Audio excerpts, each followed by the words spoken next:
checking on me, asking me if I'm okay. Appreciate it, but my answer is always the same. Tired of myself, I wish I could get out my brain.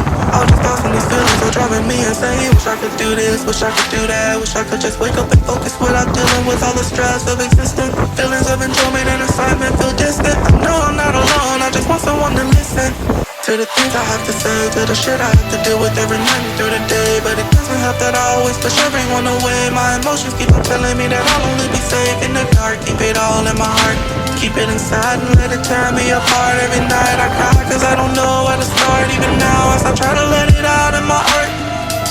I've never had this kind of problem with my mental health. It's even gone as far as making me consider death. I don't think I'll ever do it, but the thoughts are there. No matter how much I deny it, I know people care.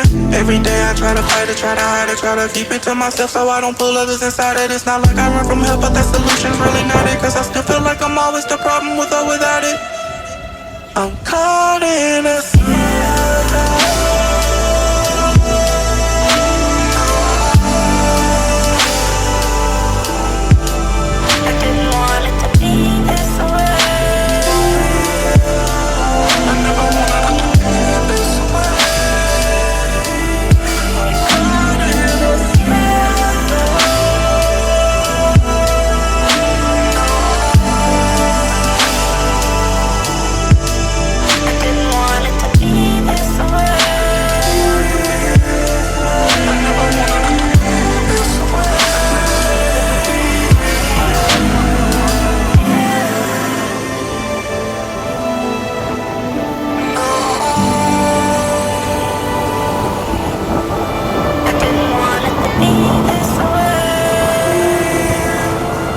I never wanted to